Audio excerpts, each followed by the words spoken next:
where do you see Morel's future on this team? If you try and put the fan cap on, if you miss on Ohtani and miss on Glasnow, and then you trade one of the fan favorites, I just think that's a huge blow. I think I'm sure if I were a Cubs fan in the year 2024, who am I buying a ticket to come watch? I think he's near or at the top of that list.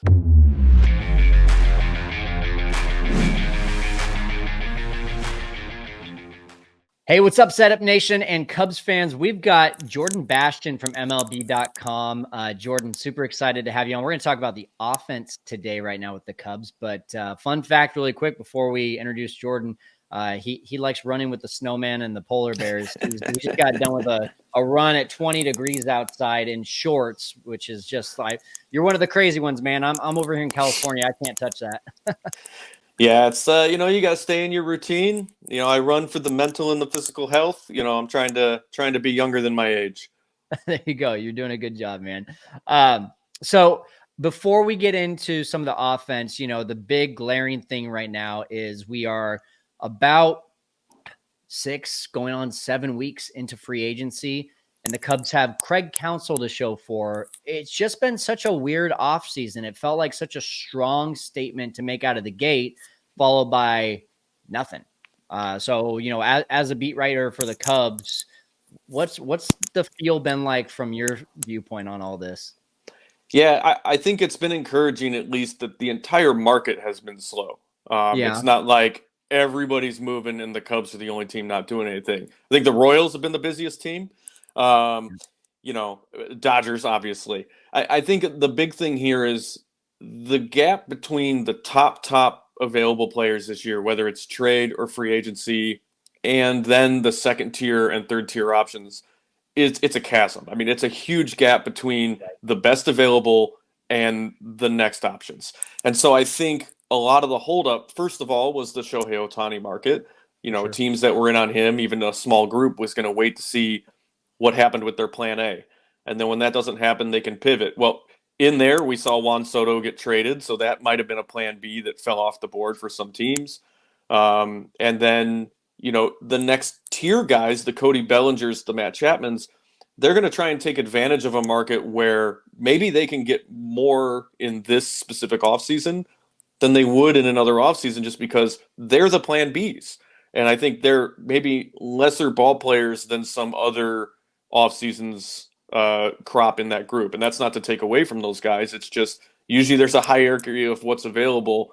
They're going to be able to take advantage of it. And I think a lot of teams are maybe going to want to wait that market out to see if they can get that price tag to come down a little. So a lot of it's just this waiting game right now. I mean, there's a couple top pitchers available that are holding up the market in that because, again, teams want to see where does Yamamoto go, and then they got to pivot off that. Other pitchers are going to want to know what he gets. Can they use that to their advantage in negotiating? There's just so many little things that the baseball offseason can be unpredictable in this way of, is it going to move fast? Is it going to move slow? It's not like the NFL free agency where the bell rings and everything happens. I think we had also got spoiled. Spoiled is the wrong word when you were dealing with a lockout, but the lockout created like these little deadlines that spurred a frenzy of activity. And so I think maybe we also kind of got used to all these moves happening at once in recent memory. And so this, which is kind of a return to the norm, feels like it's really dragging. I think Bryce Harper didn't sign until around spring training when he was the biggest guy available, if I remember correctly. So it feels like a snail's pace. I don't know if you look at off seasons pre-COVID era, if this really would be snail's pace. I also think we had some really unique available players this winter at the top echelon of this marketplace that are creating this sort of domino effect. Well, and Cubs fans, too, are really used to what happened last year. Winter meetings, you get Bellinger, you get Tyon, and then not too long after that. In fact, it was only 2 or 3 days ago this time last year that Dansby Swanson was signed, and it felt like, hey, the team is kind of set, whereas right now it's like center field, is it PCA? First base, who's there? Third base, who's there? What about the DH? And so I want to get into that in just a second, but before we do, what are your thoughts on the Glasnow situation? It felt for a second there, when I was at the winter meetings, I was talking to Lance Brozdowski and we were having conversations, and it just felt like he was already like going to be a Cub just based on where conversations were going. And then suddenly they don't get Ohtani. They stop talking about Glasnow. Dodgers swoop in. And really, from an outsider's perspective, it doesn't look like the Dodgers gave up much. In fact, you would think the Cubs would have been able to match that or exceed that. Mm-hmm. What do you think happened there? Well, partly, I think the Dodgers deal was contingent on him signing an extension, we find out after the deal goes through, right? Mm-hmm. And so part of the reason the Dodgers are willing to give up the players they were is because the Rays had the understanding that this was going to be an extension-linked deal. Also tied to this trade was the fact that Shohei Ohtani, out of the kindness of his heart, said, you only have to pay me $2 million this year. And get me started with that. Right. And so his whole contract structure enables the Dodgers to be a little more aggressive on this extension front, to reel in a guy like this and to part with some, not necessarily prospect talent. These are guys that graduated from top 100 lists or top 30 lists, but also to give up years of control. I don't know this for a fact, but maybe given Glasnow's injury history and kind of the role of a dice as a pitcher as he is, maybe the Cubs weren't comfortable entering into an extension type situation. Maybe if the equivalents are Ben Brown and Hayden Wesneski and pitchers with multiple years of control, who are sort of right on that cusp of being in the big leagues or being near the big leagues, maybe they're balking at that because that's a big part of where the Cubs need to go in the next few years when you sort of map out the timeline for their current rotation and what the rotation looks like for the next couple seasons. So I think when you're weighing all those factors, it makes sense to sort of balk at the idea of maybe signing him to a long-term extension or maybe giving up that many years of control if you're not considering an extension as part of it. And also, it's not like Dansby Swanson was like, hey, only pay me $2 million this year to make this happen. So, I think there's so many factors that I think when you sort of work backwards from the Dodgers getting it done, you could see maybe where it looked like a super fit for the Cubs, but maybe just some of those factors, there is hesitancy there where the Dodgers aren't going to hesitate. They have the resources to not hesitate, and the Cubs should have the resources too. But I think we've seen with Jed Hoyer, it's a very pragmatic, value-based approach with a lot of these moves, whether fans like that or not. All right, I want to get into the offense and Setup Nation. I've already done a video and a podcast on the starting, pitching, and the bullpen. If you missed that, go check it out. But Jordan, we already talked about center field, first base, third base, DH. Really doesn't feel defined. I think if we're going to define anything, PCA in center field most likely feels like what we're going into on opening day. But John Morosi the other day said Cubs miss out on Glasnow. They wait too long. They're going to miss out on Hoskins. Well, I look at it from a Cubs perspective and I say, if we get Cody Bellinger, I kind of am okay with that because slot him in at first base. But if you don't get Cody Bellinger and you miss out on Hoskins, it's like, what are we going to do there? So what do you think is most likely at this point, just from all the things that you're hearing, you're seeing? Is it Bellinger? Is it Hoskins? Is it both? I mean, Bellinger should be the top priority. I think he just made the roster function so well. I recently wrote this on Cubs.com, a couple of reasons why he should be their top priority. And it's just, above all else, the functionality of the roster. They were able to play him in center, move him to first base, have Mike Tauchman in center or a PCA next year, and kind of strengthen the platoon split lineups. They were able to move guys around because of Cody's ability to move around. I think when you're looking at PCA, I don't think it's a given that he's the opening day center fielder, but what a Bellinger would do is it allows that runway of development to say, we need to see what this kid looks like in spring training. Did he make some adjustments that he needed to make based on what he saw firsthand in the big leagues? And then you have a guy that can hold down center, and whether Pete Crow Armstrong is on opening day roster, joins the team in the summer, is the everyday guy next year, you've got Bellinger who can move to first. So, maybe you're hesitant to sign the Rhys Hoskins right now because you want to know, is Cody Bellinger my center fielder and then my transitional first baseman type player? There's so many of those little moving parts that are involved on that front. But I think Bellinger should be the top priority. If that doesn't work out, there are some other guys that you could short-term center field with. I mean, Harrison Bader's got great versus lefty numbers. You could pair him with a Mike Tauchman or with a Pete Crow Armstrong. Either way, if you want to buy PCA a little bit more development runway, like I was saying, and then if that's the approach you're taking in center to kind of patch it together and give PCA that development runway, then maybe you're a little more aggressive on Rhys Hoskins at first base or Matt Chapman at third base and figuring out, does Wisdom go over to first? Like, there's just a lot of moving parts that are involved here. And until you can move on to those situations, I think you got to know where Cody Bellinger is going to sign. And I think they need to try to make that their top priority because it solves so many of those little questions underneath just Cody Bellinger in center field. I think the biggest fear Cubs fans have right now is, yes, there's a lot of moving parts, but in order for the puzzle to start making sense, you have to start putting some pieces together, and just no pieces have been made yet. So what do you think, going back to PCA, what do you think the chances of him being the opening day starter are? Are you hearing anything within the organization saying that they do want to give him more development? I think the thing that stood out to me was at the end of the year, and again, this is something I just wrote on Cubs.com, was Jed Hoyer talking about how what PCA experienced in the big leagues really reminded him of Anthony Rizzo when he was a rookie in 21, breaking in with the Padres, and how he hit 140-ish with the Padres in his first taste of the big leagues. And Jed Hoyer called it the single greatest thing that could have happened to him because it allowed the front office, the coaches, to sit down with this prospect and say, all right, you've seen the big leagues. You've got to make these changes. And he spent that offseason doing that and came back, looked like he made the changes. And then the next year at 285 and, obviously went on to be what he went on to be. And so I think in a similar light, when they're talking about that type of concept with Pete Crow Armstrong, then it's really putting importance on this spring training of they need to see what his swing looks like, what his at-bats look like, what his approach looks like. They know what he can do as a defender. I think there's no question there. Was he able to take what he saw in the big leagues and apply it to his offseason work and show up to spring and win a job?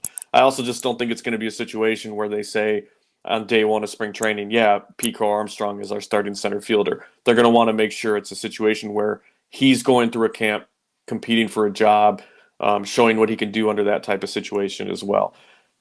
I think right now it all depends on, do they sign Cody Bellinger?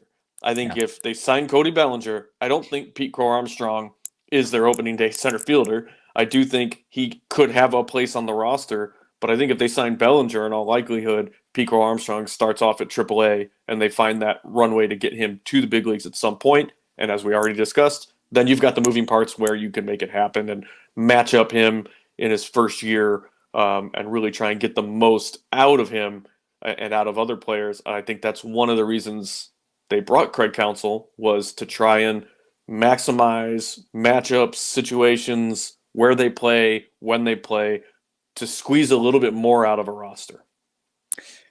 Cody Bellinger, you already mentioned it before. I mean, he's a Scott Boras client. He's going to get the money. I don't know. Do you see the Cubs actually being the ones to give him the money that he needs? And if they don't, at what point does this front office say, we've got to take a risk, we've got to put up that $200 million plus contract? If it's not Cody Bellinger, I don't know who else is on the market that you would even look at this point. But this front office just has felt, you mentioned it a second ago, very calculated, very methodical. But some fans are like, I need a risk. I need you to roll the dice at some point. Is that something you can see them doing with Cody Bellinger? I mean, maybe. I don't know. I don't think that if it's going to be well over $200 million, as some reports are saying, I have a hard time seeing that happen just based on the track record. I don't know who they're looking at via trade. If you're reactionary in that way, if you don't get Cody Bellinger, I also could see them saying, we're going to patch it together and maximize with some under the radar signings. And a year ago, that was Cody Bellinger, so like maybe Rhys Hoskins is that guy this year that you get on a value deal and get big production out of him. So to your point, yeah, I mean, at some point you got to go out of your comfort zone. Lots of teams do it. I also think you do that when it's an environment where you're going from like playoff team to for surefire World Series team. I think that's something that Jed Hoyer has actually said too. Like the time to do things like that is when you're one piece away, and right now they're multiple pieces away. This is a team that missed the playoffs last year.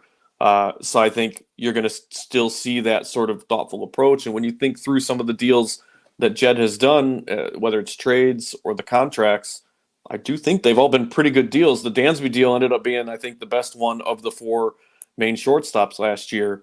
Yep. When you factor in his defense and everything else. So, yeah, it'd be great to see them kind of go out of the comfort zone a little. It would have been amazing if they pulled off the Shohei Ohtani signing. I think we all would have loved that. That would have fit that description perfectly. But we'll see. I think, again, you don't want to do it for the sake of doing it if that piece isn't right. If the Cubs end up spending $200 million on a player, you might see a Chicago parade the size of the World Series. So we'll see. Right. Weird story this offseason. Christopher Morel, right? Starting the offseason, it almost seemed like he was the number one piece of trade bait, which a lot of fans were on one side or the other of the coin on that. Then Jed Hoyer says, hey, in the Dominican League, they're going to play him at first base to see if we can get him in first base. He didn't play a single game at first base. He's only played third and short. And now you're just kind of sitting here wondering, where is he going to fit in on this team? And honestly, I think a lot of fans would like to see Christopher Morel get a shot at third base. And at the very least, I don't think it's a bad fit for him to be at DH. But is he on this roster when we break camp? Is he in the starting nine? Where do you see Morel's future on this team? I think he's in the lineup. I think he's on this team on opening day. I think at this point, I'd be surprised if he was traded. I think if they had gotten Shohei Ohtani, I think he became more expendable because of the positional question marks. I think once you don't get Shohei Ohtani and the roster becomes more of a, again, we keep kind of going back to moving parts. When the roster now is functioning back in that way again, I think you got to keep him. I think whether he's DHing or playing third base, I think this is a really exciting young player with a bunch of years of control. And whether he's swinging and missing or launching a home run, this is a guy you pay a ticket to come watch. And I think at this point, just if you try and put the fan cap on, if you miss on Ohtani and miss on Glasnow, and then you trade one of the fan favorites, I just think that's a huge blow. I think I'm sure if I were a Cubs fan in the year 2024, who am I buying a ticket to come watch? I think he's near or at the top of that list just because of the energy and the excitement. You just got to deal with the 30% strikeout rate in the process. It reminds me of Javi a little bit. Like you just didn't know what he was going to do. You wanted to buy a ticket to go watch him play. So I would be surprised. I think Craig Counsell had some great things to say about Morel at the winter meetings about this kid has kind of forced his way into the lineup. I think when you look at his season last year, if you project it out over 500 at-bats, 600 at-bats, I think this guy was like a 40-homer pace. I think he was sort of on like a home run rate like Mookie Betts. It's just, again, the other numbers are lacking in some departments. But he's an exciting young player, and I think he should be in the lineup, like you said, even if it's DHing, which he clearly found a comfort zone with last year. Agreed. Let's end with a really fun segment here. I'm going to give you 6 names of free agents that are still out there. I want you to give me, on a scale of 1 to 10, how likely they are to be wearing a Cubs uniform when the season starts. 10 being they're definitely going to be wearing a Cubs uniform, 1 being ain't no way. And then followed by 2 or 3 sentences to support your hypothesis. Does that sound good to you, Jordan? Sure, I'm just going to go 5 with every single one of them. There you go. Give me at least a 4.5 or a 5.5 in there. All right. Let's start with Justin Turner at third base. 2. I don't see that one.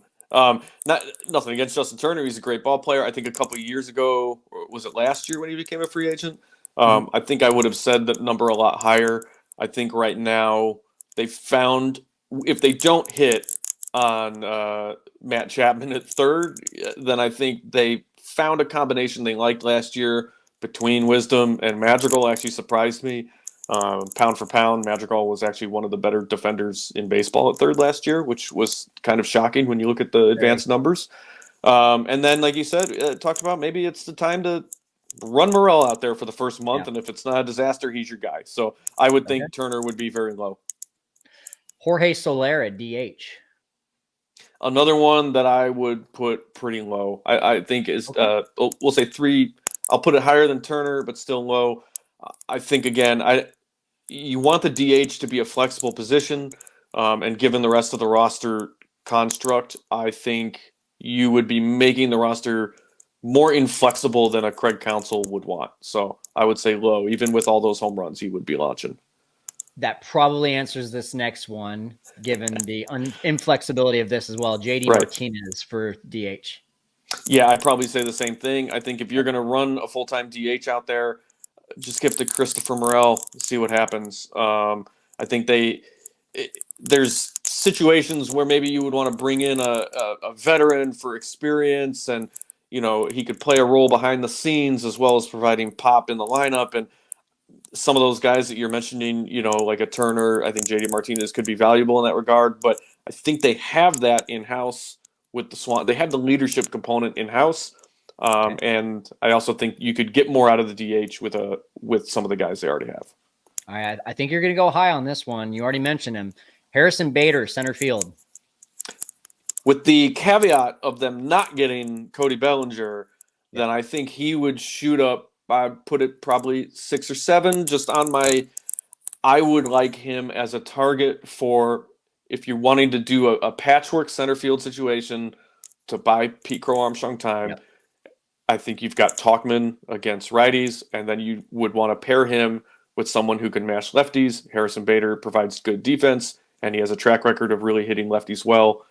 His splits are really good along those lines. So I would like that situation, again, as a great way to say, if PCA is not ready, this is a good way to fill that gap short term.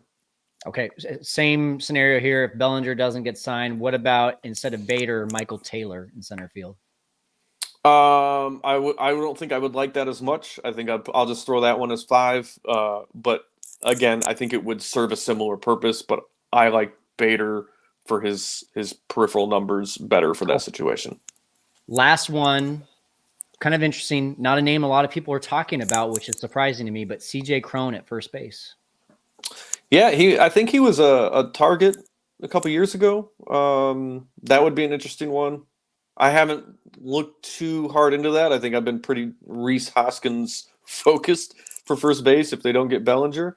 Yeah, you know what? I'll just throw the dart at 5 since I don't really have a strong opinion one way or the other. But that's an intriguing name to keep an eye on for sure. Okay. Jordan Bastian with MLB.com, beat writer for the Cubs. Thank you so much for jumping on here. How can people, especially not just look at your content, but get subscribed to your newsletter? Let me know where people can go for that. Yeah, I mean, obviously you find myself on MLB.com, Cubs.com. In the headline, my newsletter will also be linked within the headlines on Cubs.com. You can find it there, find the links within those articles to subscribe. You can find me on Instagram and Threads, Bastian MLB. I'm not huge on social media. It's just not my thing. But I'm there sparingly. All right, brother. Thank you so much for jumping on here and talking Cubs offense. We'll see what the team looks like come March. Thanks so much, man. All right. Anytime, man.